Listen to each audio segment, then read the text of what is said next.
యొక్క వాక్యంలో దేవుడు ఎవరైతే నిజంగా దేవుణ్ణి కలిగి ఉన్నటువంటి జనులు వాళ్ళు ఆశీర్వదించబడిన వాళ్ళు అంటున్నారు. ఎవరు ఆశీర్వదించబడిన వాళ్ళు? దేవుణ్ణి కలిగినటువంటి వ్యక్తులు, కుటుంబము, వాళ్ళందరూ కూడా ఆశీర్వదించబడిన వాళ్ళే. దేవుని యొక్క వాక్యంలో మనకు ఆ విధంగా తెలియజేస్తుంది. దేవుణ్ణి నువ్వు కలిగి ఉన్నావంటే అది మన జీవితంలో ఎంతో గొప్ప మేలు.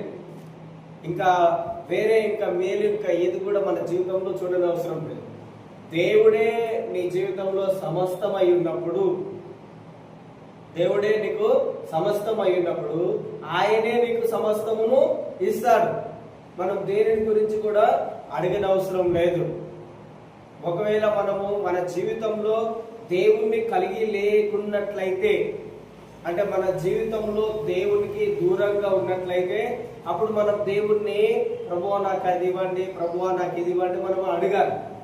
కానీ దేవుడు ఆల్రెడీ మనలోనే ఆయన నివాసం చేస్తున్నాడు. మనలో నివాసం చేస్తున్న దేవునికి నీకు ఏది అవసరమై ఉన్నది, నీకు ఏది కొదువుగా ఉన్నది, ఏది లేదు అని ఆయనకు ముందుగానే సమస్తమును దేవునికి నీ గురించి తెలుసు. కనుక నీ గురించి తెలిసిన దేవుడు నీ ప్రతి అక్కరని ఆయన తీరుస్తాడు.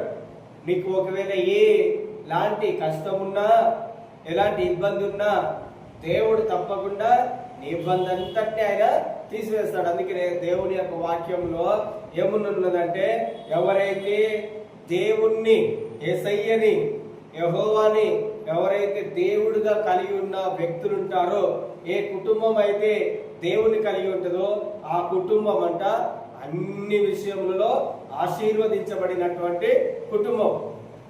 దేవుని యొక్క వాక్యంలో ఉన్నది. 1 కొరింథీయులకు రాసినటువంటి పత్రిక 1వ అధ్యాయము 1 కొరింథీయులకు రాసిన పత్రిక 1వ అధ్యాయము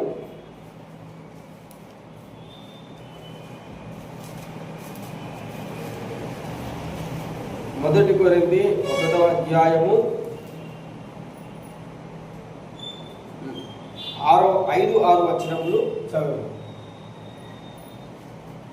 క్రీస్తును గూర్చిన సాక్ష్యము మీలో స్థిరపరచబడినందున ఆయన యందు మీరు ప్రతి విషయములోను, అనగా సమస్త ఉపదేశంలోను సమస్త జ్ఞానములోను ఐశ్వర్యవంతులైతిరి.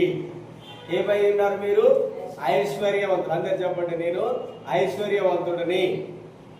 చెప్పండి, నేను ఐశ్వర్యవంతుడిని. సమస్త విషయములలో మనం దేవుని యొక్క వాక్యముని ప్రతిరోజు మనము ప్రార్థన చేయటం కాదు, కానీ మనం దేవుని యొక్క వాక్యమును తెలిసి, నీ బైబిల్ తీసి దేవుడు నీ గురించి ఏం చెప్తున్నాడు, దేవుడు ఏమంటాడంటే, క్రీస్తుని గురించి నువ్వు తెలుసుకున్నావు. ఎవరి గురించి మనం తెలుసుకున్నాము? యేసయ్య గురించి, క్రీస్తుని గురించి మనం తెలుసుకున్నాము. ఆయన యొక్క సాక్ష్యము నీ యొక్క హృదయంలో స్థిరపరచబడింది. ఎవరిని గురించి? యేసు ప్రభువుని గురించి. యేసు ప్రభువు గురించి నువ్వు తెలుసుకున్నావు. ఆయన యొక్క మాటలు నీ యొక్క హృదయంలో స్థిరపరచబడినాయి. కనుక దేవుడు ఏమంటున్నాడంటే నీ గురించి, నీవు ప్రతి విషయంలో 1-2 కాదు, 1-2 విషయంలో కాదు, ప్రతి విషయంలో అంటున్నాడు దేవుడు. నీ ప్రతి విషయంలో, నీ ప్రతి అవసరతలో, నీకున్న ప్రతి దానిలో దేవుడు ఏమంటున్నాడు? సమస్త ఉపదేశంలోను. దేవుడు ఏ ఉపదేశం అయితే, దేవుడు ఏ మాటలైతే, ఏదైతే చెప్పాలనుకుంటున్నాడో వాటన్నింటిలో, అదే విధంగా సమస్త జ్ఞానంలో, నాకు జ్ఞానం లేదని నువ్వు చెప్పనవసరం లేదు, నాకు తెలివి లేదని నువ్వు చెప్పనవసరం లేదు. నువ్వు నాకు జ్ఞానం లేదు, నాకు తెలివి లేదు అని చెప్పకూడదు. ఎందుకు చెప్పకూడదు అంటే, దేవుని యొక్క వాక్యములు ఏమున్నది అంటే, నీవు క్రీస్తు యొక్క సాక్ష్యము నీ యొక్క హృదయంలో ఉన్నది. దేవుని యొక్క వాక్యంలో ఏమున్నదంటే, క్రీస్తే నీ యొక్క జ్ఞానము. క్రీస్తే నీ యొక్క తెలివి, యేసు ప్రభువే నీ యొక్క బోధకుడు, పరిశుద్ధాత్మ దేవుడే నీకు బోధిస్తాడు. ఏం బోధిస్తాడు? సమస్తమును నీకు ఆయన బోధిస్తాడు. అంటే నీకు తెలియని విషయం అంటూ ఏది కూడా లేదు. చెప్పండి, నీకు తెలియని విషయము ఏది లేదు. అందుకే దేవుని యొక్క వాక్యంలో ఏమంటున్నాడు? ప్రతి విషయంలో నువ్వు ఎల్లప్పుడూ నువ్వు చెప్పుకోవాలి, ప్రతి విషయంలో నేను జ్ఞానం కలిగిన వాడిని. ఏ జ్ఞానం ఉన్నది అంటే లోక సంబంధమైనటువంటి జ్ఞానం కాదు, నాకు దేవుని అంతటి నుంచి వచ్చినటువంటి పరిశుద్ధమైన జ్ఞానం ఉన్నది. పరిశుద్ధమైనటువంటి జ్ఞానం ఉన్నది. ఈ లోకంలో ఎవరైనా మనకంటే, ఈ లోకంలో ఎవరైనా నీకంటే తెలివి కలిగిన వాడు, నీకంటే జ్ఞానం కలిగిన వాడు అనే ఎవరైనా అతని గురించి చెప్తే నువ్వేం చెప్పాలంటే, నాలో ఉన్నవాడు అతని కంటే కూడా జ్ఞానం కలిగిన వాడు, నాకు సమస్తమును దేవుడు తెలియజేస్తాడు. నేను దేవుని మీద ఆధారపడుతున్నాను. నా యొక్క సొంత జ్ఞానం మీద, నా సొంత బుద్ధి మీద నేను ఆధారపడట్లేను. నేను ఎవరి మీద ఆధారపడుతున్నాను? దేవుని మీద. దేవుని యొక్క వాక్యంలో ఉన్నది. ఇర్మియా గ్రంథము 17వ అధ్యాయము చూడండి. ఇర్మియా గ్రంథము, ఇర్మియా 17వ అధ్యాయము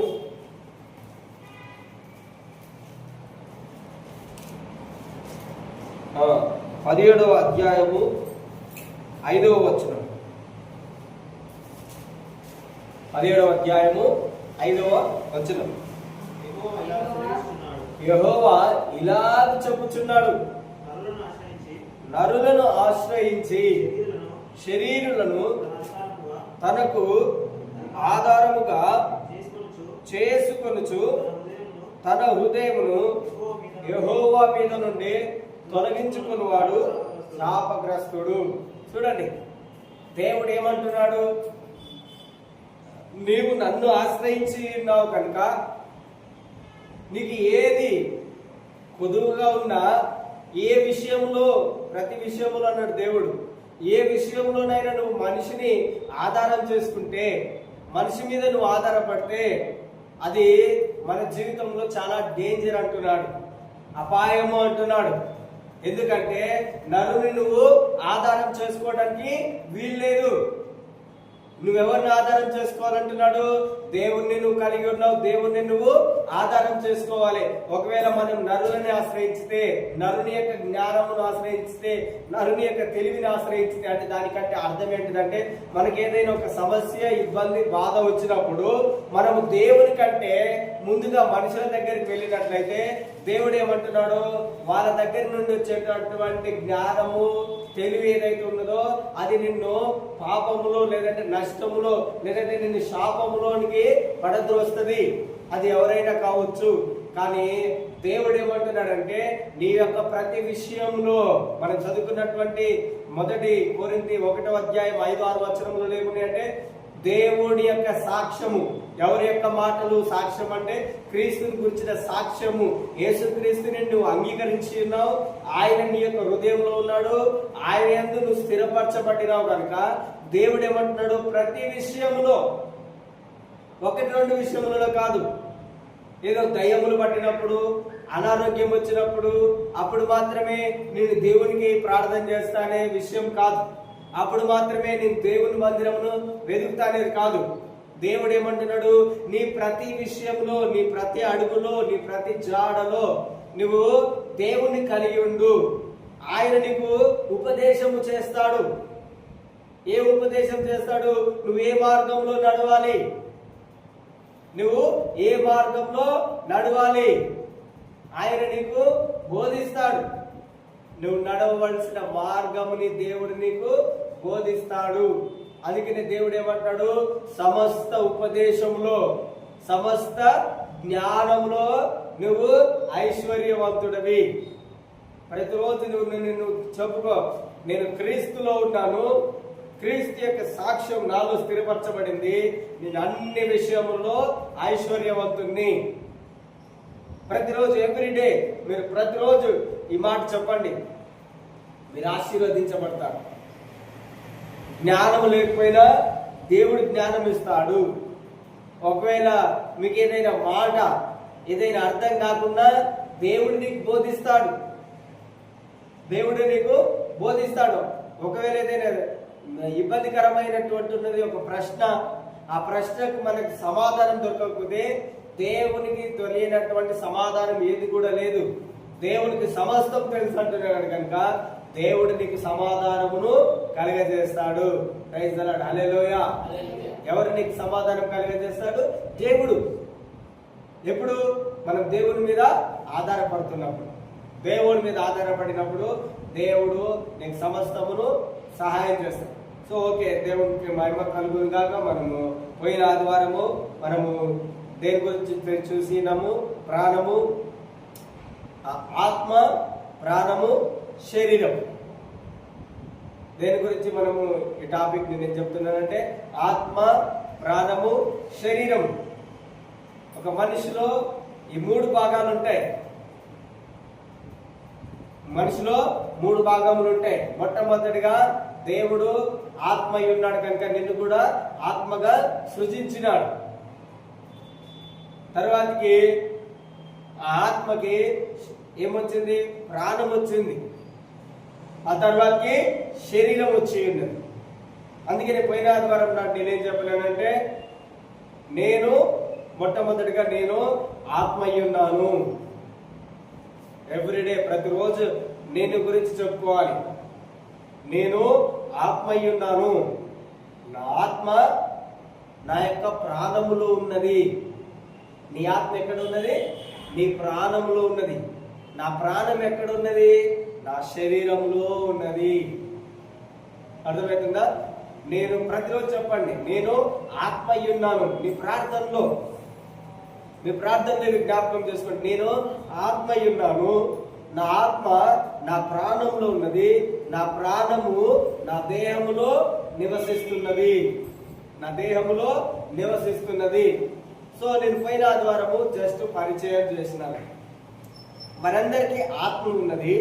కానీ ఆత్మ దేవుడు మొట్టమొదటిగా ఆదాముకి ఇచ్చి ఉన్నాడు. కానీ ఆదాము పాపములో పడిపోవటం వలన ఆత్మ అనేది చనిపోయింది. ఏమైంది? ఆత్మ అనేది చనిపోయింది. ఆత్మ చనిపోయిన తర్వాతకి అతడు ఏ విధంగా జీవిస్తున్నాడంటే శరీరానుసారంగా జీవించి ఉన్నాడు. తన యొక్క మనస్సు పాడైపోయింది. దేని వలన నీ మనసు పాడైందని తెలుసా? చాలా మంది నా మనసు పాడైంది, నా మనసు బాగలేదంటే దేని వల్ల అంటే మాటల వలన. మాట ఏం చేస్తుంది? నీ యొక్క హృదయాన్ని గాయపరుస్తుంది. దేవుని యొక్క వాక్యంలో ఉంది, సామెతలు 12వ అధ్యాయం 18వ వచనంలో కత్తిపోటు లాంటి మాటలు కలుగుతాయంట. అంటే ఒక వ్యక్తిని నువ్వు కత్తితోటి పొడిచి చంపేయని అవసరం లేదు. కానీ నువ్వు మాట్లాడే మాట ఏ విధంగా ఉంటుంది?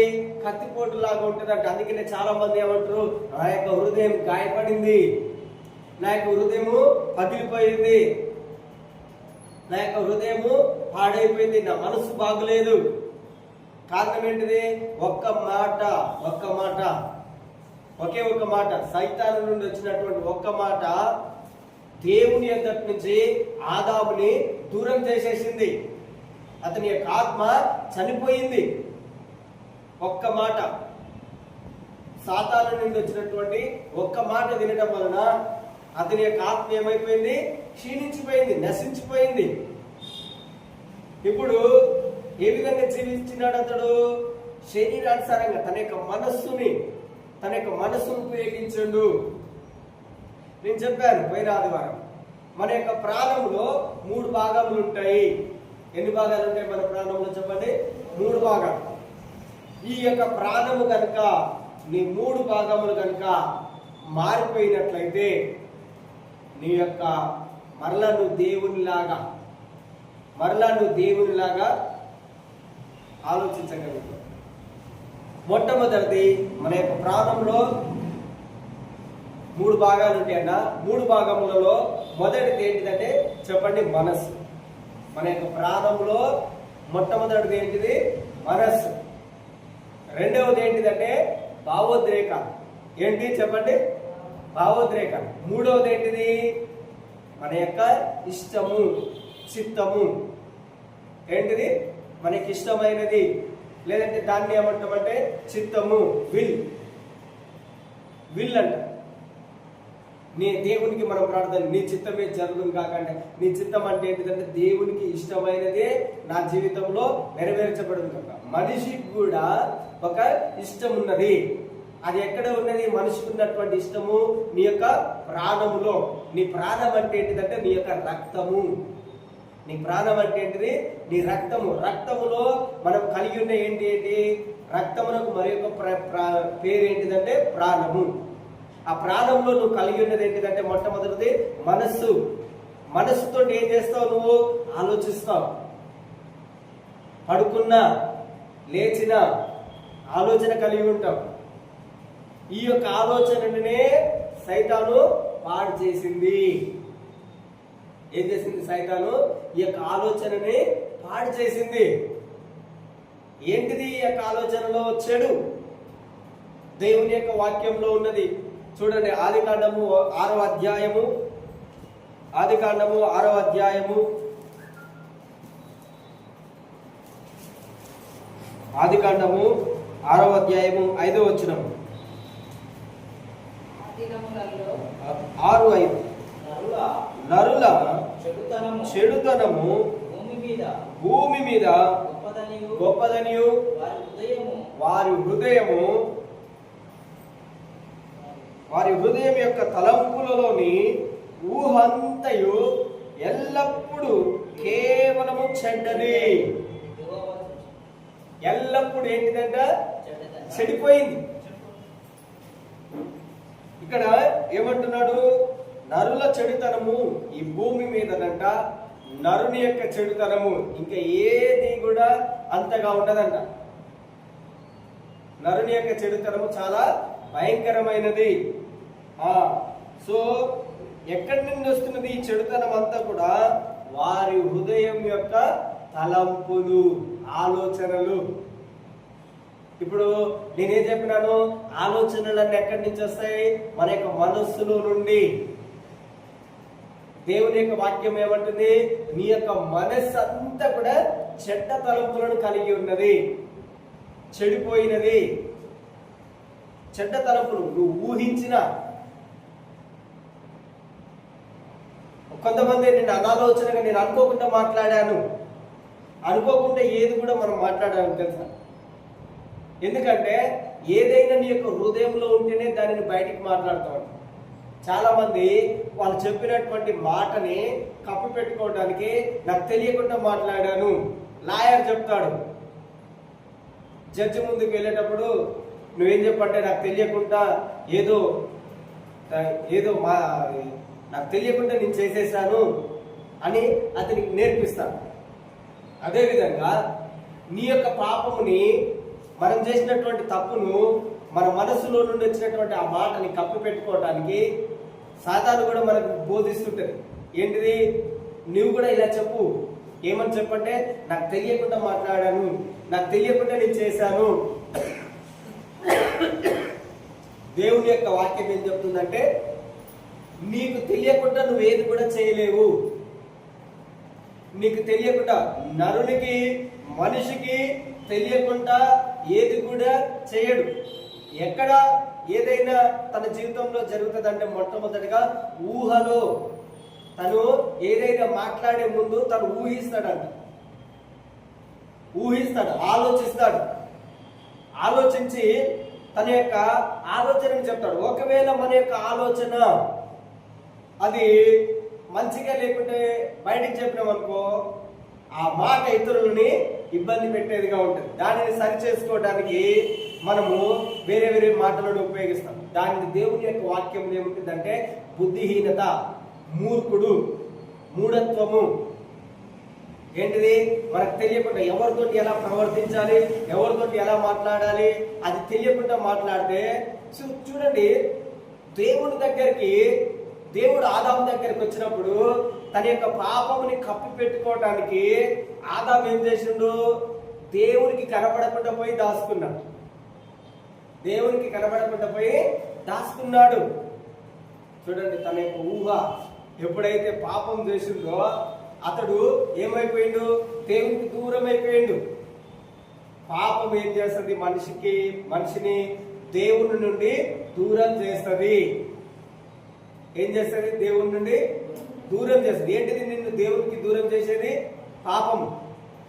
చర్చికి రాకుండా, ప్రార్థన చేయకుండా, దేవుని యొక్క వాక్యం చదవకుండా, దేవుని యొక్క వాక్యం వినకుండా నిన్ను చేసేది ఏంటిదంటే, మనమేమనుకుంటాం పాపం అంటే ఏదో వ్యభిచారం చేయడమో, సిగరెట్ తాగడమో, మందు తాగడమో, ఇవి పాపం అని అనుకుంటున్నాం. కాదు. పాపం అంటే ఏంటిదంటే దేవుని యొక్క మాట వినకపోవడమే. దేవుని యొక్క మాట వినకపోవడమే పాపము. ఆ ఆదాము దేవుని మాట వినక పాపం చేసి ఎక్కడ దాచుకున్నాడు? చెట్టు సాటికి దాచుకున్నాడు. పాపం మనిషిని ఏం చేస్తుంది? దేవుని యొక్క మహిమను చూడకుండా, దేవుని మహిమను చూడదు. నువ్వు దేవుని మహిమను చూస్తే నువ్వు దేవునిలాగా కనిపిస్తావు, దేవునిలాగా నువ్వు నడుచుకుంటావు, దేవునిలాగా నువ్వు మాట్లాడతావు. దేవుని యొక్క మహిమ నీ మీదకి వస్తే నువ్వు ఎలా మారిపోతావు? దేవునిలాగానే ఉంటావు.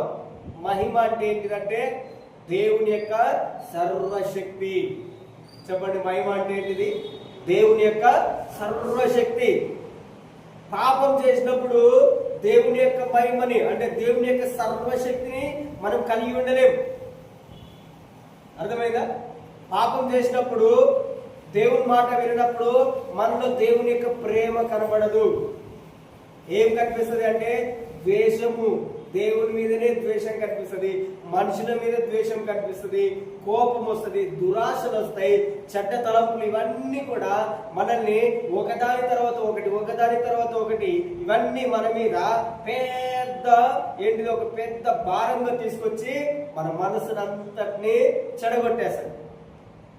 ఒక చిన్న తప్పు, ఒక చిన్న మాట ఏం చేస్తుంది? ఒక మనిషికి దూరం చేస్తుంది, నిన్ను ఒక కుటుంబానికి దూరం చేస్తుంది. వాళ్ళు కొట్టుకోని అవసరం లేదు, ఏం చేయని అవసరం లేదు. ఒక చిన్న మాట నిన్ను దేవునికి దూరం చేస్తుంది. సాతాను ఏం చేస్తుంది అంటే నువ్వేదో పెద్ద తప్పు చేసే వ్యక్తిగా చేయదు, కానీ ఒక చిన్న వ్యర్థమైన మాట నువ్వు మాట్లాడేలాగా చేసి నీ మనస్సుని పాడు చేసేస్తుంది. ఒక చిన్న ఆలోచన, ఇప్పటి వరకు మనకు మంచిగా ఉండొచ్చు భార్యాభర్తలు, కానీ ఒక చిన్న ఆలోచన ఆమెకి ఎప్పుడైతే తన కుటుంబం గురించి, అయ్యో నాకేం లేదు, నా భర్త ఏం చేస్తలేడు, నా పిల్లలకి ఏం లేదు, అయ్యో నేను ఇది ఉన్నాం, ఎప్పుడైతే ఈ యొక్క చిన్న ఆలోచన సైతాన్ ఏం చేస్తుంది? దానిని పదే నువ్వు ఆలోచన చేయి, ఆలోచించి ఏమవుతుందంటే మన శరీరము బలహీనమవుతుంది, మన ఎముకలు బలహీనమవుతాయి, మన యొక్క ఆలోచన అంతా ఎప్పుడు కూడా అదే విధంగా ఉండి నిన్నేం చేస్తుంది? పీడిస్తుంటది. దేవునికి నిన్ను దూరం చేస్తుంది. నువ్వు మంచిగా ప్రార్థన చేసే వ్యక్తివి, మంచిగా వాక్యం వినే వ్యక్తివి, మంచిగా వాక్యం చదివే వ్యక్తివి, కానీ ఒక్క మాట నీ యొక్క మనసుని ఏం చేస్తున్నది? చెడగొడుతున్నది. ఉదాహరణకు చూడండి, ఒక మంచిగా ఉన్నటువంటి పిండిలో ఒక చిన్న పులిసిపోయింది వస్తే ఏమైతుంది? ఆ పిండి అంతా చెడిపోతుంది. మంచిగా ఉంటుందా? మంచిగా ఉండదు. అదేవిధంగా ఒక మంచిగా ఉన్న నీళ్ళలో కొంచెం ఉప్పు నీళ్ళు పోస్తే ఆ నీళ్ళంతా ఏమైతాయి?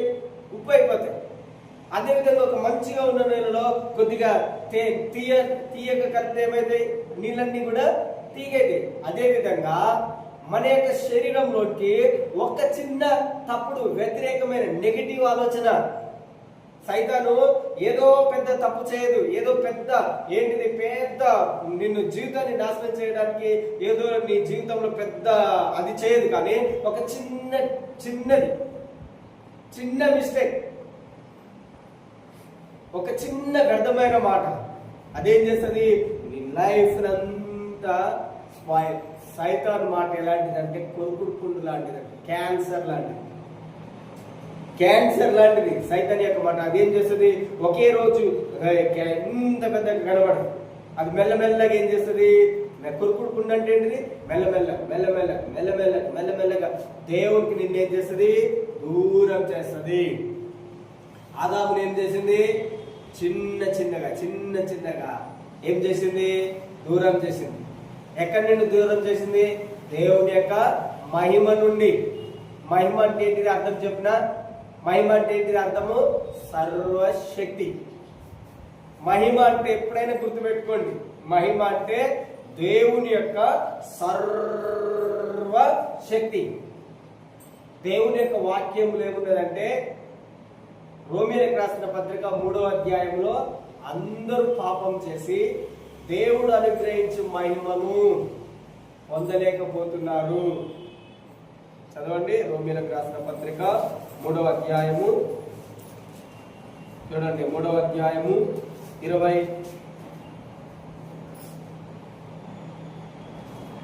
వచనం. రోమీయులకు రాసిన పత్రిక 3వ అధ్యాయము 23వ వచనం. ఏ భేదం లేదు. ఏమంటున్నాడు ఇక్కడ? ఏ భేదము లేదు. అందరూ పాపం చేసి దేవుడు అనుగ్రహించు మహిమను పొందలేకపోతున్నారు. ఏమన్నది దేవుని యొక్క వాక్యంలో? ఏ భేదం అనేది లేదు. ఏంటిది? భేదం లేదు. ఇతడు ప్రార్థన చేసే వ్యక్తి, ఇతడు ప్రార్థన చేయని వ్యక్తి, ఇతడు దైవ సేవకుల కుటుంబంలో పుట్టినాడు, లేదంటే ఇతడు ఇశ్రాయేలీయుడు, ఇతడు యూదుడు, ఇతడు గ్రీసు దేశస్థుడు, లేదంటే ఇతడు అమెరికా వ్యక్తి, ఇతడు భారతీయుడు అని ఏ భేదం లేదంట. ఇతడు ఈస్ట్, ఇతడు వెస్ట్ కి సంబంధించిన వ్యక్తి, ఇతడు నార్త్, ఇతడు సౌత్ అనే భేదం లేదంట. ఇతడు పురుషుడు, ఈమె స్త్రీ, లేదంటే ఇంకా ఏ లింగ భేదం అనేది ఏది కూడా లేదు. ఏ తారతమ్యం లేదు, ఏ వ్యత్యాసం లేదు. ఇతడు గొప్పవాడు, ఇతడు ధనికుడు, ఇతడు పేదవాడు, ఇతడు దరిద్రుడని భేదం లేదంటున్నాడు దేవుడు. ఏమంటున్నాడు దేవుడు? అందరూ అందరూ అందరూ పాపం చేసి, ఏం చేసి? పాపము చేసి ఏం పొందలేకపోతున్నారంట? దేవుడు అనుగ్రహించినటువంటి మహిమ. దేవుని యొక్క మహిమ అంటే అర్థం ఏంటిదో చెప్పిన? సర్వశక్తి. ఆదాముకి ఈ భూమి మీద సర్వశక్తి ఉన్నది. ఏమున్నది ఈ భూమి మీద? సర్వశక్తి, సంపూర్ణమైనటువంటి శక్తి. ఈ భూమి మీద పరిపాలించే అధికారము దేవుడు సైతానికి ఇవ్వలేదు. దేవుడు పాములకు, తేళ్లకి, లేదంటే జంతువులకి, లేదంటే ఇంకా ఏ రాయికి గాని, ఏ చెట్టుకి గాని దేనికి ఇవ్వలేదు. దేవుడు తన యొక్క శక్తిని దేవుడు మనిషికి మాత్రమే ఇచ్చినాడు. కారణం ఏంటిదంటే, దేవుడు మనిషిని తన యొక్క రూపంలో, తన యొక్క పోలికలో, తన యొక్క స్వరూపంలో ఆయన సృష్టించి ఉన్నాడు. తన యొక్క స్వరూపంలో ఉన్నాడు, తన యొక్క రూపంలో ఉన్నాడు. కనుకనే దేవుడు తన యొక్క సర్వశక్తిని మనిషికి ఇచ్చి ఉన్నాడు. ఆదాముకి ఇచ్చి ఉన్నాడు, అవ్వకి ఇచ్చి ఉన్నాడు. ఎవరికి ఇచ్చినాడు? దేవుడు తన యొక్క సర్వశక్తి, పరిపాలించేటటువంటి శక్తిని, అధికారం కలిగినటువంటి శక్తిని. చూడండి, కీర్తన 115వ అధ్యాయము దేవుని యొక్క వాక్యంలో ఉన్నది. కీర్తన 115. కీర్తన 115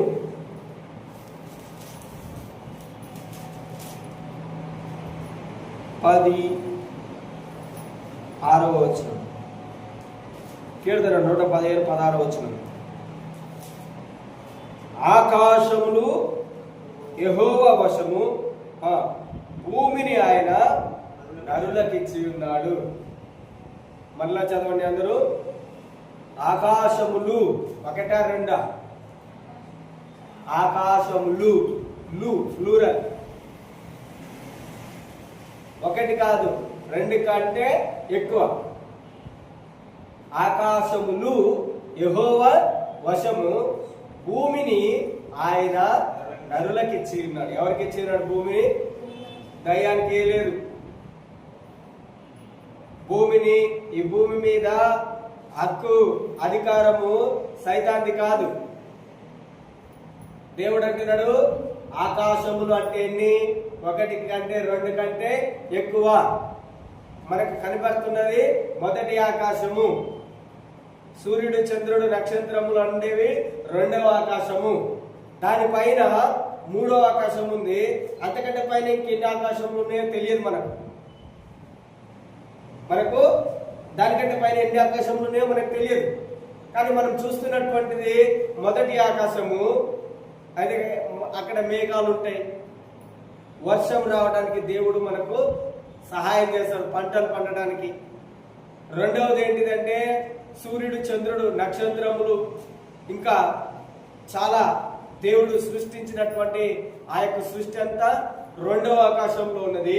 దానికి పైన మనకు రెండవ ఆకాశం వరకు కనబడుతుంది. మనం రెండవ ఆకాశం వరకు వెళ్ళవచ్చు. ఒకవేళ నువ్వు విమానంలో వెళ్తే మొదటి ఆకాశం నీకు కనిపిస్తుంది. మేఘాలు కనబడతాయి, నీకు మేఘాలు కనబడతాయి. సైంటిస్టులు, శాస్త్రవేత్తలు వాళ్ళు రెండవ ఆకాశం దగ్గరికి వెళ్తున్నారు, నక్షత్రముల దగ్గరికి, వాటి మీదకి వెళ్ళగలుగుతున్నారు. కానీ ఒక్కరు కూడా అంతకంటే పైకి వెళ్ళలేకపోతున్నారు. మూడవ ఆకాశం ఉండదు, ఇంకా 4 ఉన్నాయో 5 ఉన్నాయో, ఎన్ని ఆకాశములు ఉన్నాయో దేవుడు ఎక్కడ ఉన్నాడో మనకు తెలియదు. కానీ దేవుడు ఇక్కడ ఏం చెప్తున్నాడంటే ఆకాశములు అంటే దేవుని వశము. భూమిని దేవుడు నరునికి, నీకు పరిపాలించే హక్కు. ఆకాశం నేను పరిపాలిస్తాను, భూమిని నువ్వు పరిపాలించే హక్కు దేవుడు నీకు ఇచ్చింది, కానీ సైతానికి ఇవ్వలేదు. సైతాన్ ఏం చేసిందంటే దేవుడు ఈ హక్కుని, నేను ఇప్పుడు మనం ఏం చెప్పినాను, అందరూ పాపం చేసి దేవుడు అనుగ్రహించి మహిమను పొందలేకపోతున్నారు అని. పాపం చేయక ముందుకు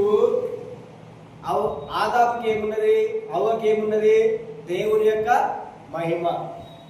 అర్థమైందా? పాపం చేయక ముందుకు, పాపం ఎప్పుడు చేసినారు? సర్పము ఎప్పుడైతే అవ్వ దగ్గరికి వచ్చి మాట్లాడిందో అప్పుడు అవ్వ పాపంలో పడిపోయింది. ఆ తర్వాతకి ఆదాము పాపంలో పడ్డాడు. పాపము చేయక ముందుకు, పాపంలో పడక ముందుకు అవ్వకి ఆదాముకి ఏమున్నది? దేవుని యొక్క మహిమ. మనకు అర్థమైంది కదా ఈ వాక్యం. రోమీలకు రాసిన పత్రిక 3వ అధ్యాయంలో ఏమన్నాడు దేవుడు? 23వ వచనంలో అందరూ పాపం చేసి దేవుడు అనుగ్రహించు మహిమను పొందలేకపోయారు. అంటే పాపం లేనప్పుడు వాళ్ళకి ఏమున్నది? దేవుని యొక్క మహిమ. దేవుని యొక్క మహిమ అంటే దేవుని యొక్క సర్వశక్తి. దేవుని యొక్క సర్వశక్తి ఏమున్నది వాళ్ళకి? చెప్పండి అందరు, ఏం చెప్పండి?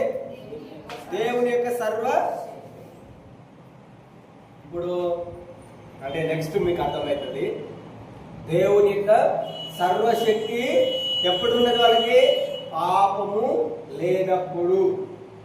పాపము లేనప్పుడు ఏమున్నది? దేవుని యొక్క మహిమ. దేవుని యొక్క మహిమ అంటే దేవుని యొక్క సర్వశక్తి. ఆ సర్వశక్తి కలిగి ఉన్నారు కనుకనే దేవుడు వాళ్ళకి సర్వశక్తిని ఇచ్చి ఉన్నాడు కనుకనే, సర్వశక్తి అంటే దేవుడే వాళ్ళలో వచ్చి నివాసం చేస్తున్నట్టు. మహిమ అంటే దేవుడే నీలో వచ్చి నివాసం చేస్తున్నట్టు. చూడండి, ఆదికాండం 1వ అధ్యాయం, ఆదికాండము 1వ అధ్యాయము 28వ వచనం. దేవుడు వారిని ఆశీర్వదించెను.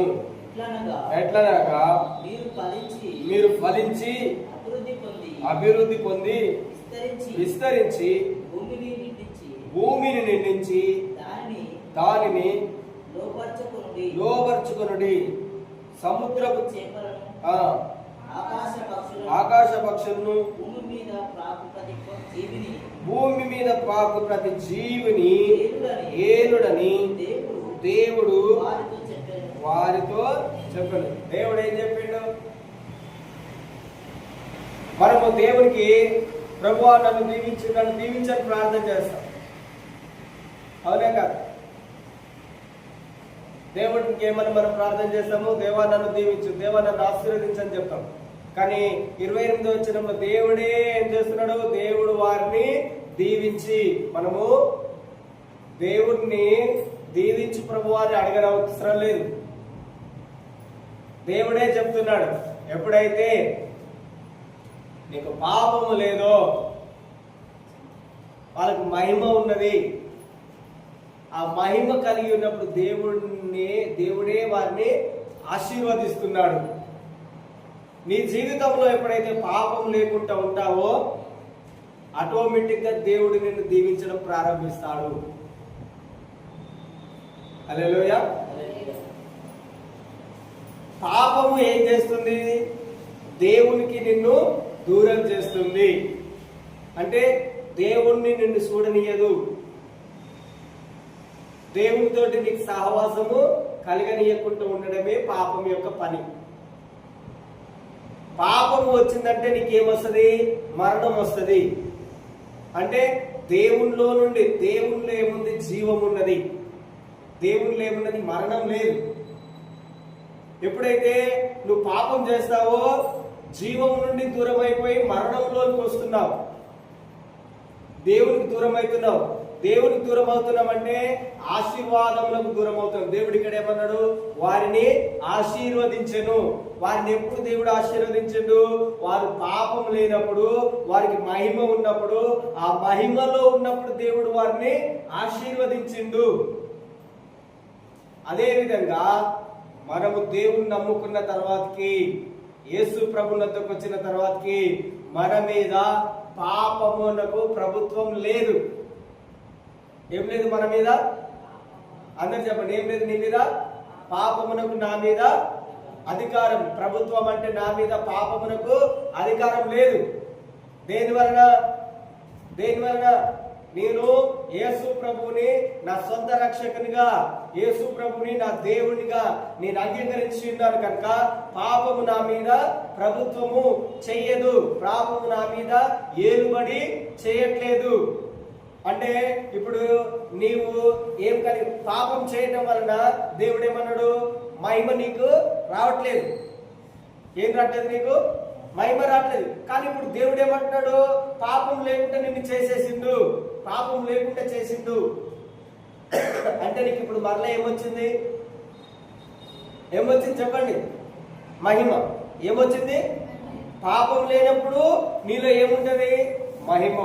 పాపం నీలో ఉన్నప్పుడు మహిమ మనలో ఉండదు. కానీ ఇప్పుడు పాపము మన మీద ప్రభుత్వం చేయట్లేదని రోమీయులకు రాసిన పత్రిక 6వ అధ్యాయం 14వ వచనంలో ఉంది. పాపము నీ మీద ప్రభుత్వం చేయదు. ఏ పాపమైనా నీ ఎద్దకు వస్తుంటే, ఈ పాపం చేయమని ప్రేరేపిస్తుంటే పాపంతో నువ్వు మాట్లాడు, ఏ పాపమా నా మీద నీకు ఎలాంటి అధికారం లేదు, ఎలాంటి అధికారము లేదు. దేవుడు ఏం చెప్పిండు? దేవుడు నిన్ను ఆశీర్వదించిండు. పాపం లేదు కనుక దేవుడి నిన్ను ఆల్రెడీ దీవించిండు. ఇంకేమన్నాడు చూడండి, మీరు ఫలించి అభివృద్ధి పొంది విస్తరించి. నువ్వు ఫలించాలి, నువ్వు అభివృద్ధి పొందాలి, నువ్వు విస్తరించబడాలి. దేవుని యొక్క ఆశ, దేవుని యొక్క ఇష్టము, దేవుని యొక్క ప్రణాళిక నీవి ఎడల ఏంటిది అంటే నువ్వు కొద్దిగా ఉండాలి, నీకు ఏం లేకుండా ఉండాలి, దరిద్రంగా ఉండాలనేది దేవుని యొక్క ఆశ కాదు. నువ్వు ఎప్పుడు పేదవాడిగా ఉండాలి, అప్పులలో ఉండాలి, దరిద్రంలో ఉండాలి, తక్కువ వాడిగా ఉండాలి అనేది ఇది సాతాను యొక్క ఆలోచన నీ ఎడల. ఎవరి యొక్క ఆలోచన ఏది? నీవు ఎప్పుడైతే దరిద్రంగా, పేదరికంగా, ఏం లేకుండా ఇబ్బంది, కష్టం పాడైతుంటే సాతాను నీ జీవితంలో ఏ కన్నో కాడ పనిచేస్తుంది. ఇప్పుడు నువ్వు చెప్పాలి, పాపమునకు నా మీద అధికారం లేదు, దేవుని యొక్క మహిమ నాలో ఉన్నది, దేవుడు నన్ను ఫలించమన్నాడు, అభివృద్ధి చెందమన్నాడు, విస్తరించమన్నాడు. నువ్వు చెప్పాలి, యేసు నామములో నా జీవితంలో ఎక్కడైతే దేవుడు నీకేమిచ్చిండు? పరిపాలించే అధికారం ఇచ్చిండు. తర్వాత చెప్తుంది. సో నువ్వు చెప్పాలి, నువ్వు ప్రార్థన చేయాలి. నీకు ఎక్కడ దరిద్రత కనబడుతున్నా, ఎక్కడ లేమి కనబడుతున్నా, ఎక్కడ ఇబ్బంది కనబడుతున్నా నువ్వు చెప్పాలి, పాపము వలన వచ్చేది దరిద్రము, పాపం వలన వచ్చేది శాపము, పాపం వలన వచ్చేది అన్ని రకములైనటువంటి ఇబ్బందులు, పాపం వలన వచ్చేది దేవుని యొక్క ఆశీర్వాదములు నాకు దూరమైంది. కానీ ఇప్పుడు పాపమునకు నాకు చాలా దూరం అయిపోయింది. దేవునితోటి నేను ఇప్పుడు ఐక్యమై ఉన్నాను. ఎవరితో నువ్వు ఐక్యమై ఉన్నావు? చెప్పండి, ఎవరితో నువ్వు ఐక్యమై ఉన్నావు? దేవునితోటి. ఎలా ఐక్యమై ఉన్నావు? దేవుని ఆత్మ నా ఆత్మ ఒకే ఆత్మ ఉన్నది. ఇది తర్వాతకి నేను చెప్తాను. నీకు ఎప్పుడైతే ఈ ప్రాణము, శరీరము, ఆత్మ గురించి నీకు అర్థమైతే నువ్వు దరిద్రంలో ఉండడానికి అస్సలు ఇష్టపడవు. నువ్వు ఎప్పుడు పరిపాలించే వ్యక్తిగా, సృష్టించే వ్యక్తిగా, దేవుని యొక్క ఆత్మ సృష్టించే ఆత్మ. చెప్పండి, ఏ ఆత్మ? దేవుని యొక్క ఆత్మ సృష్టించే ఆత్మ. దేవుని యొక్క ఆత్మ ఎలా సృష్టిస్తుంది? నోటి మాట ద్వారా. ఇప్పుడు నీలో కూడా దేవుని యొక్క ఆత్మ ఉన్నది. ఎవరి ఆత్మ ఉన్నది నీలో? దేవుని యొక్క ఆత్మ, సృష్టించే ఆత్మ నీలో ఉన్నది. హల్లెలూయా. రోగం నీలో ఉంటూ రోగమును వెళ్ళగొట్టే ఆత్మ నీలో ఉన్నది. దేవుని యొక్క ఆత్మ రోగములను వెళ్ళగొట్టింది. దేవుని యొక్క ఆత్మ దయ్యములను వెళ్ళగొట్టింది. దేవుని యొక్క ఆత్మ దరిద్రమును వెళ్ళగొడుతుంది. ఈ ఆత్మ గురించి తర్వాత చెప్తా. ఫస్ట్ మనకి ఈ మనస్సు అర్థం కావాలి. నీ గురించి దేవుడు ఏం చెప్తున్నాడు? నువ్వు ఫలించాలి, నువ్వు అభివృద్ధి చెందాలి, నువ్వు విస్తరించాలి. కానీ మనం ఎప్పుడు అయ్యో నాకు కొద్దిగానే ఉన్నది, నా దగ్గర ఏమున్నది, ఎప్పుడు మనకి ఏదైనా చేయాలన్నా, ఎక్కడికైనా వెళ్ళాలన్నా నా దగ్గర ఏమున్నది, నా దగ్గర ఏమున్నది అని చూసుకోవద్దు. దేవుడు నీకేమిచ్చిండు? నువ్వు ఆజ్ఞాపించాలి. ఏం చేయాలి? నువ్వు ఆజ్ఞాపించాలి. యేసు ప్రభు చూడండి, ఆయన దగ్గరికి 5,000 మంది పురుషులు, మరి స్త్రీలు ఎంతమంది వచ్చారో తెలియదు. అదేవిధంగా ఒకనొక రోజు 4,000 మంది పురుషులు వచ్చారు. ఎంతమంది స్త్రీలు, పిల్లలు ఎంతమంది వచ్చారో ఆయన దగ్గరికి తెలియదు ప్రార్థనకి. కానీ యేసు ప్రభు దగ్గర పెట్టడానికి ఏం లేదు. యేసు ప్రభు అడిగాడు, మీ దగ్గర ఏమేమి ఉన్నాయో చూడండి అన్నాడు. అది చూసేసరికి ఒక చిన్న పిల్లవాడి దగ్గర 5 రొట్టెలు 2 చేపలు మాత్రమే ఉన్నాయి. అయ్యోయ్యో, ఇక్కడ 5 చేపలే ఉన్నాయి, 2 రొట్టెలే ఉన్నాయి, 5,000 మంది ఉన్నారు తినడానికి. పురుషులు, స్త్రీలు ఎంతమంది ఉన్నారు, చిన్నపిల్లలు ఎంతమంది ఉన్నారు. అయ్యో, వీళ్ళందరికీ ఏ పాటిది, ఎలా సరిపోతాయి? అయ్యో, లేదంటే ఇంతమందికి నేను ఎక్కడి నుంచి తీసుకొచ్చి పెడతాను అని దేవుడు యేసు ప్రభుకి దాని గురించిన చింత లేదు. కానీ మనకు మాత్రం ఉంటది. అయ్యో, నేను ఈ ఫంక్షన్ చేయాలా, అయ్యో నేను ఇది కొనుక్కోవాలనా, దీనికి ఎలా డబ్బులు వస్తాయి ఆలోచిస్తాం. ఏం చేస్తాము? ఆలోచిస్తాం. ఎప్పుడైతే ఆలోచిస్తామో నీ మనసు చెప్తుంది, నీ దగ్గర అన్ని డబ్బులు ఉన్నాయా, నీ దగ్గర అంత ఆస్తున్నదా, నువ్వు బండి కొనుక్కోవడమే లేదు, నువ్వు కారులో తిరుగుతావా, మనకు మంచి ఇల్లే లేదు, మనం బిల్డింగ్ కట్టుకుంటావా? ఇవన్నీ ఏంటి? తక్కువగా సైతాన్ చెప్తుంటారు. నీ దగ్గర డబ్బులే లేవు, బిల్డింగ్ రెంట్కుంటున్నాం మనము, నీకు బండే మంచిగా లేదు, నీకు కారు కావాలన్నా, నువ్వు ప్రార్థనే సరిగ్గా లేదు, నీకు దేవుడు కావాలన్నా, నువ్వు వాక్యమే చదవవు కానీ నువ్వు నన్ను వెలగొడతావా? ఇవన్నీ సైతాన్ నీకు బోధిస్తుంది. కానీ దేవుడు ఏం చెప్తున్నాడు? అవేం చేసింది? ఎవరి మాట విన్నది? ఇలాంటి మాటలు విన్నది. ఎవరి మాటలు విన్నది? సైతాన్ మాట విన్నది. నువ్వు తిను, నీకేం కాదు, దేవుడు చెప్పిండు ఆల్రెడీ, నువ్వు తింటే నువ్వు చచ్చిపోతావు. అవేం చెప్తుంది? సైతాన్ ఏం చెప్తుంది? నువ్వు తిను, నీకేం కాదు. ఇక్కడ దేవుడు నీకేం చెప్తున్నట్టు, నువ్వు ఫలించు, నువ్వు అభివృద్ధి పొందు, నువ్వు విస్తరించు. సైతాన్ చెప్తుంది నువ్వు ఎలా ఫలిస్తావు, నువ్వు ఎలా అభివృద్ధి పొందుతావు, నువ్వు ఎలా విస్తరిస్తావు. సైతాన్ ఇలా చెప్తాడు, నువ్వు ఎలా విస్తరిస్తావు, నీ దగ్గర ఏమున్నదని నువ్వు విస్తరించబడడానికి?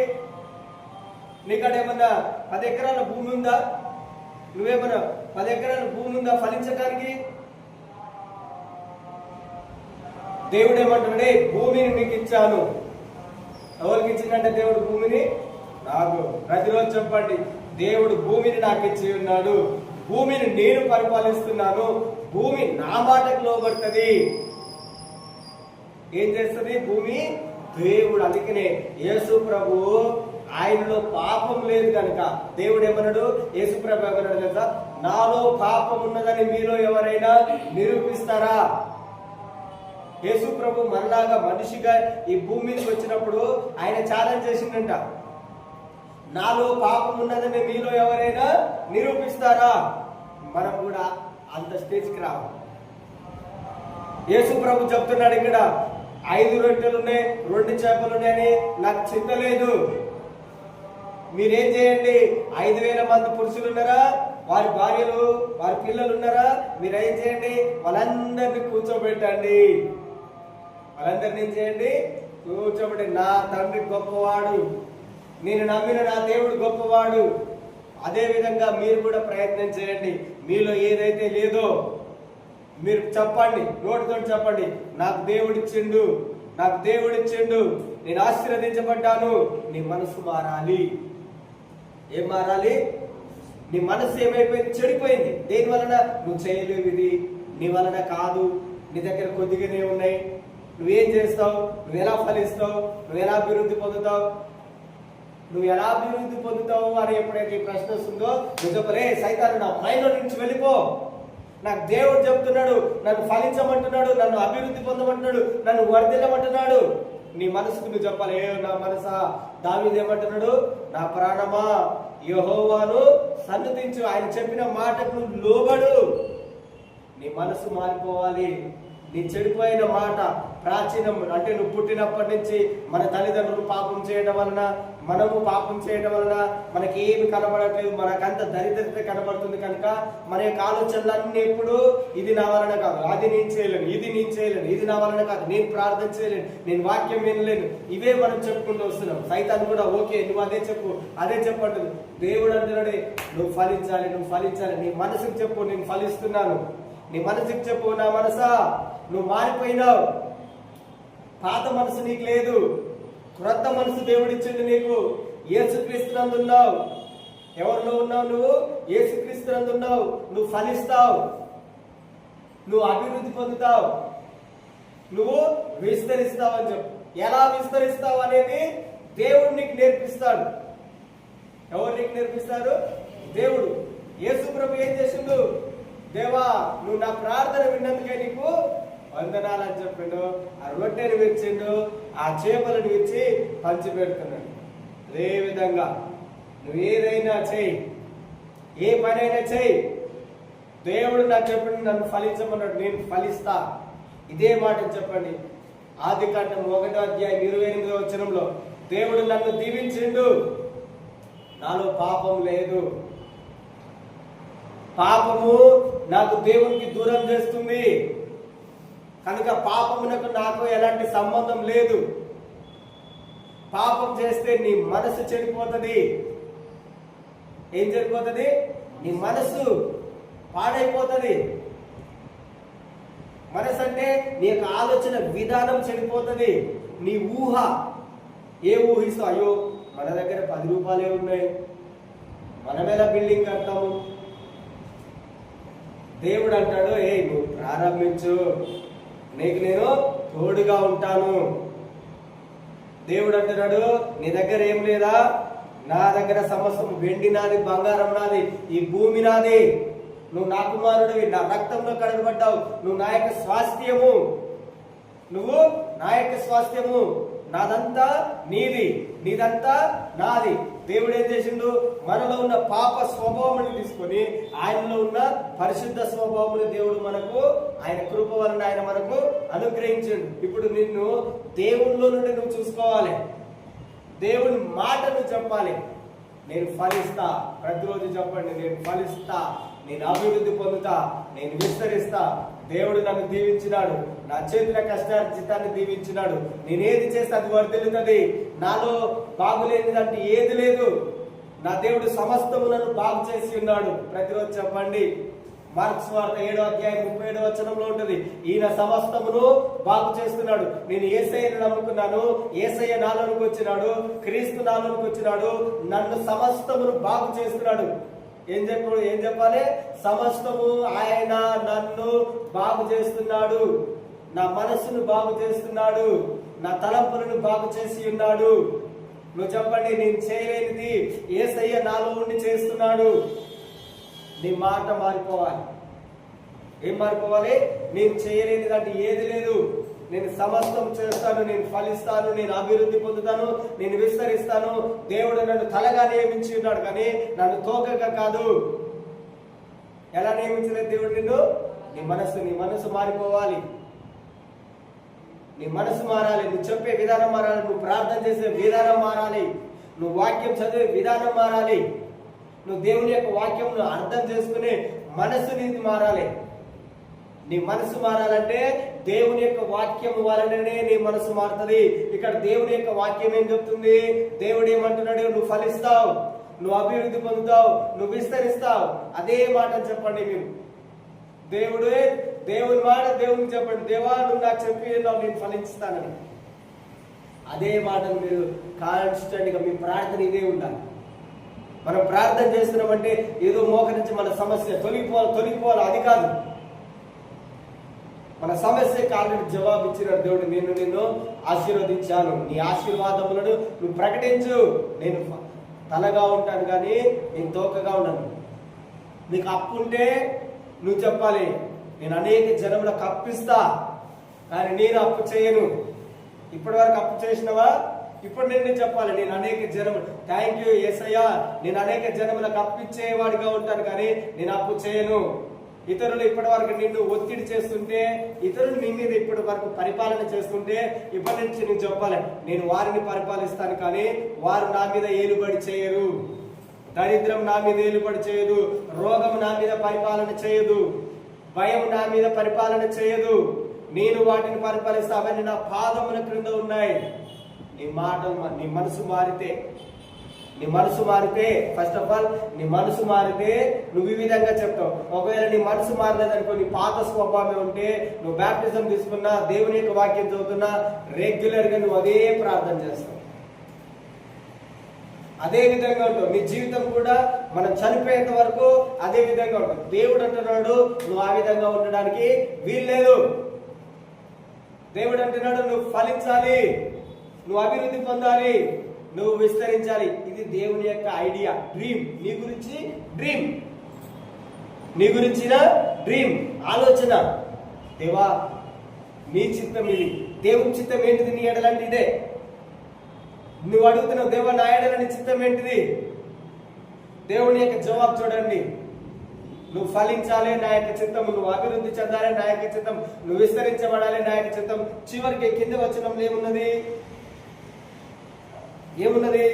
భూమిని నిండించి దానిని లోపరుచుకుని.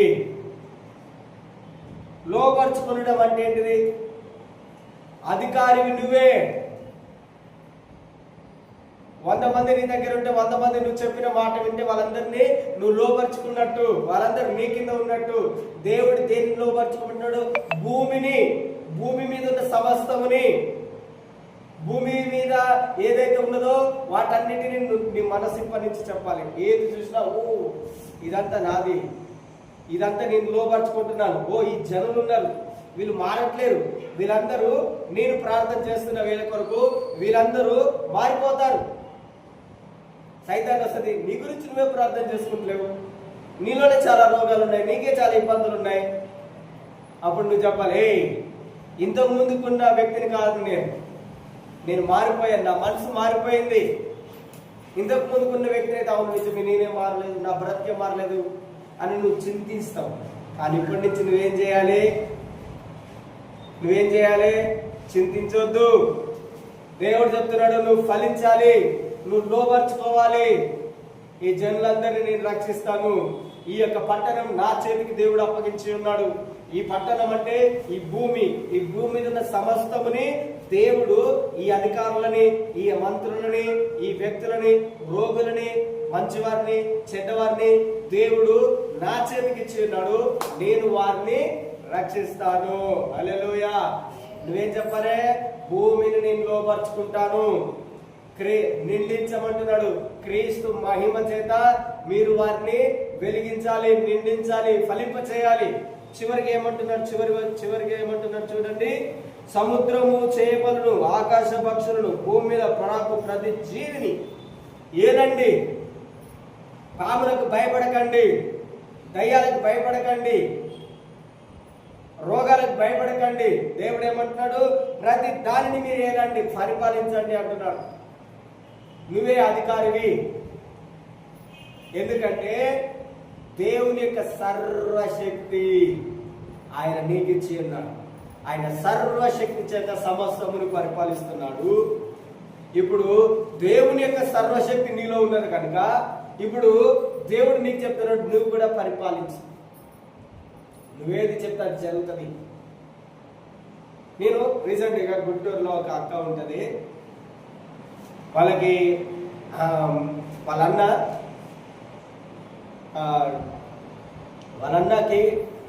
వాళ్ళన్న భార్యకి ప్రెగ్నెంట్ 9 months ఎంతో ఉన్నాయి.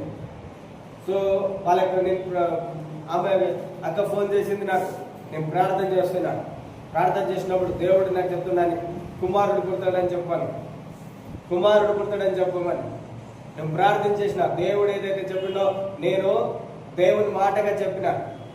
నేను ప్రతిరోజు ఏం చెప్తానంటే, నేను దేవుని నోరై ఉన్నాను, నేను దేవుని కన్నులై ఉన్నాను, దేవుడు నా మనోనేత్రములు తెలిసి ఉన్నాడు, నేను దేవుని వలె నడుస్తున్నాను, దేవుడు నన్ను ఆయన యొక్క ఆత్మ చేత నింపి ఉన్నాడని ప్రతిరోజు ఇలా ప్రార్థన చేస్తుంటే, సో నాకు నేను ప్రార్థన చేసిన వెంటనే ఆ వ్యక్తి గురించి తెలిసింది. ఆ వ్యక్తి వాళ్ళని చూడలేదు ఫేస్ టు ఫేస్, వాళ్ళ గుంటూరు. ఈ అక్క మాత్రమే నాకు తెలుసు, వాళ్ళు నాకు తెలియదు. ఫోన్ చేసిన దేవుడు చెప్తున్నాడు వాళ్ళకు కుమారుడు దేవుడు గర్భం ఫలముని అనుగ్రహించి ఉన్నాడని. వాళ్ళు పుట్టక ముందుకే దేవుడు చెప్పింది. యాస్టేజ్ గా చెప్పిన ఈ రోజు ఆమె మెసేజ్ పెట్టింది, బ్రదర్ మీకు వందనములు, దేవుడు మా అన్నకి కుమారుణ్ణి బహుమతిగా అనుగ్రహించి ఉన్నాడు. హల్లెలూయా. ఎలా జరుగుతుంది?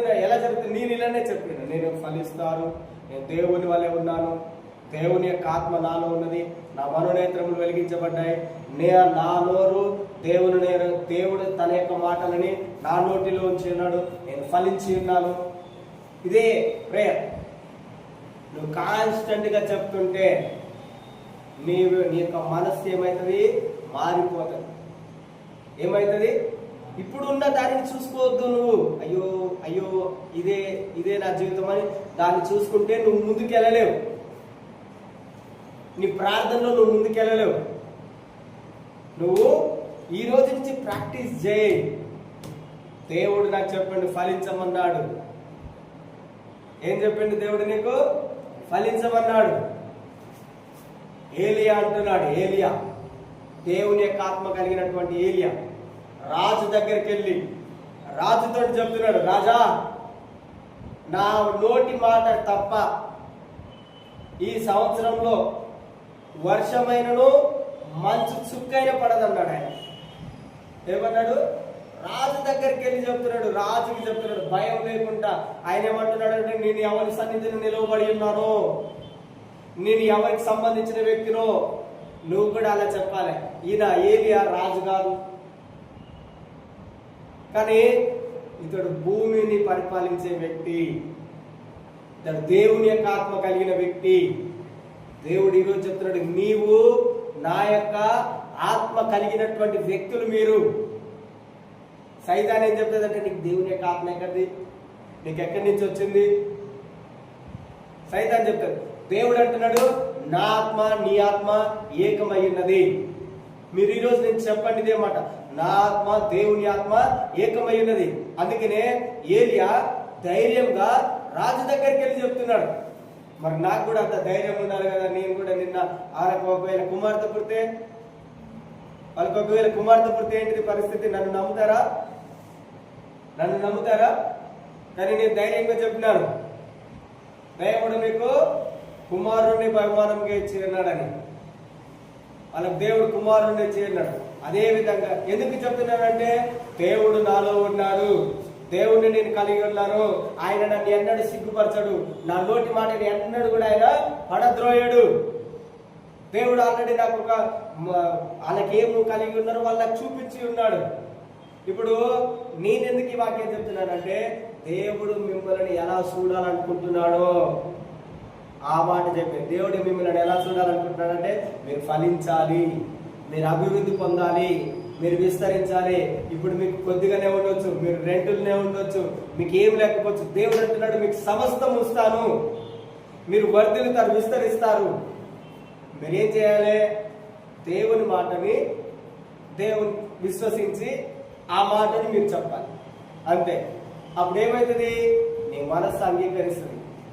నేను మొట్టమొదటికి చెప్పిన నీ యొక్క హృదయంలో ఏదైతే ఉంటే అదే నువ్వు బయటకు మాట్లాడు. నీ యొక్క హృదయంలో ఏముంటుంది? నువ్వు ఫలించదు, నువ్వు ఆశీర్వదించబడదు, నువ్వు ఎప్పుడు ఇట్లనే ఉండాలంటే నువ్వు అదే మాట్లాడుతావు. కానీ ఈ రోజు నుంచి నీ యొక్క హృదయం మారిపోవాలి. ఎలా మారిపోవాలి? నేను ఫలిస్తాను, నేను అభివృద్ధి చెందుతాను, నేను విస్తరిస్తాను, నేను అనేక జనములకు అప్పిస్తాను, నన్ను తలగా నియమించి ఉన్నాడు, నేను పరిపాలిస్తాను, అందరినీ నేను లోపరుచుకుంటాను, అందరినీ నేను క్రీస్తు యొద్దకు తీసుకొస్తాను అని నువ్వు ఇలా చెప్తే నీ మనసు మారిపోతుంది. ఈరోజు నేను చెప్పింది ఏంటిది? నీ మనసు ఎలా మారాలి? ఒకే ఒక చిన్న పాయింట్. అంటే మన యొక్క ప్రాణంలో ఏమున్నది? మనస్సు ఉన్నది. నెంబర్ 2 భావోద్రేకములు. భావోద్రేకములు అంటే ఏంటి? దుఃఖం, విచారం, సంతోషం. నువ్వు నవ్వేటప్పుడు ఎలాంటి, ఏడ్చేటప్పుడు ఏం లేకుండా చిన్నగా ఏడుస్తావా? నీ భావములను వ్యక్తం చేస్తావు. నవ్వేటప్పుడు ఆహా మనం నవ్వుకుంటే మన యొక్క భావముని వ్యక్తం చేస్తున్నాం. ఎవరైనా మమ్మల్ని ఇంట్లో కొడితే మనకేమంటే స్పర్శ భావం తెలుస్తుంది. ఎవరు మనల్ని తాకిరు. చిన్నపిల్లలు ఉంటే తల్లి తాకిందా, తండ్రి తాకిందా, వాళ్ళకి స్పర్శ అనేది తెలుస్తుంది. ఇవి భావోద్రేకం. ఇవన్నీ ఎక్కడ ఉన్నాయి? మన యొక్క ప్రాణం. అదే ఇప్పటి వరకు సైతాన్ని నిన్ను తాకుతుందని మీరు చూసి ఉన్నారు. కానీ దేవుని యొక్క స్పర్శ నీకు ఎలా ఉన్నది? దేవుని స్పర్శ నీకు తెలియాలి. అది ఎక్కడ? మన యొక్క భావోద్రేకంలో ఉంటుంది. దేవుని స్పర్శ, దేవుని యొక్క తాకిడి, దేవుడు మన దగ్గర ఒక దగ్గరికి వెళ్తే చెడు వాసన వస్తుంటే ఇది చెడ్డదని మనకి ఎట్లా తెలుస్తుందో, దేవుడు మన దగ్గరకు వచ్చినప్పుడు దేవుని యొక్క వాసన, సువాసన. నేను వస్తే నా దగ్గర నుంచి ఒక స్మెల్ వస్తుంటది. దేవుడు వస్తే దేవుని దగ్గర నుంచి ఆ స్మెల్, స్పర్శ, భావం, ఆ ఉద్రేకం అది నీకు అర్థమవుతుంది, తెలుస్తుంది. ఇది రెండవది. తర్వాతకి నేను చెప్తాను. ఈరోజు కేవలం మనస్సు గురించి మాత్రమే. నీ మనస్సులో ఏ విధంగా, నీ మనస్సు ఎలా మారిపోతుంది? దేవుని యొక్క వాక్యం వలన. వాక్యం చదివితే దేవుని గురించి ఏం చెప్పినో అది తెలుస్తుంది. సో మీరు ప్రతిరోజు దేవుని యొక్క వాక్యం చదవండి, అప్పుడు మీకు అర్థమవుతుంది. సో ఈ ఒక మాటలను దేవుడు దీవించి ఆశీర్వదించిన కాక మీరు బహుగా ఫలించాలి, మీరు బహుగా వర్ధిల్లాలి, అభివృద్ధి చెందాలి. అలా మీరు ప్రతిరోజు ఏం చేయండి? మీ మనసుని నూతనపరచండి. మీరు ఏదైతే ఊహిస్తారో అదే మీ జీవితంలో నెరవేరుతుంది. అర్థమైందా? మనం ఎప్పుడు చెడుగా ఊహిస్తే చెడును మనకు కనపడుతున్న దేవుని యొక్క వాక్యంలో. మనిషి యొక్క హృదయంలోనే ఆలోచనల, ఊహలు అన్నీ కూడా చెడ్డయను. నువ్వెప్పుడు చెడు గురించి ఆలోచిస్తే నీకు చెడు బయటకు కనిపిస్తుంది. దేవుడు ఏం చెప్తున్నాడు?